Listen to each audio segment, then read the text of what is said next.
It is an unequalled global gathering, bringing together leaders, innovators and disruptors, providing the opportunity to benchmark strategy by garnering ideas and analysing shifting global trends.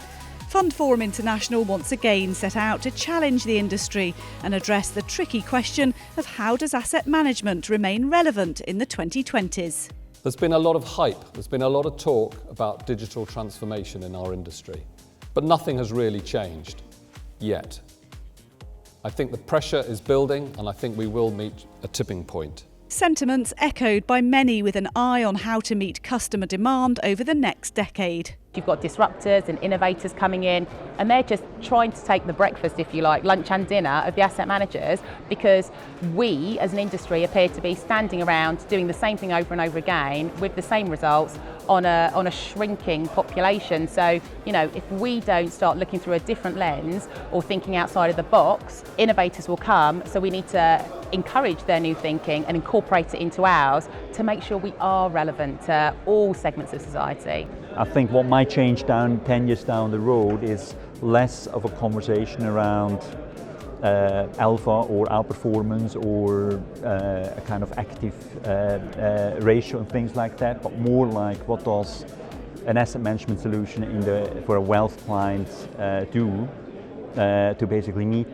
the client's objectives, to fulfill their dreams and visions. Much more customer centric then. Much more customer centric. We are seeing major transformations in every industry, but especially financial services, due to machine learning, due to the platform revolution, and due to crowd-based innovation. The so-called triple revolution, bringing about a tidal wave of change which will demand new talent in investment teams. I would put the biggest premium on people who combine the machine learning with those human skills. People who can bridge those worlds, who understand the customer and what the customer needs and wants, but also understand the technology and what the technology can do.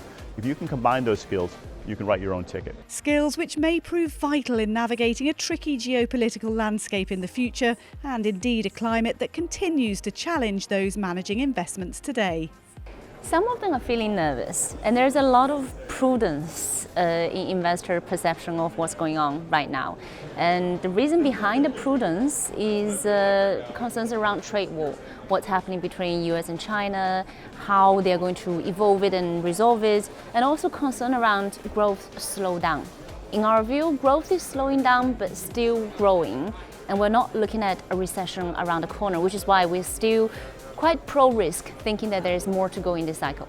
And sometimes this point in the cycle is quite an opportunity too. That is true, precisely right. We have done studies looking at historical risk asset returns, and what is really interesting to note is that at this late stage in the cycle, risk assets actually return higher than their average return throughout the cycle. For 3 decades, FundForum International has occupied a unique position overlooking the asset management industry, and this year determined to provide the ultimate antidote to siloed thinking. Day one of 2019's event certainly continued that tradition.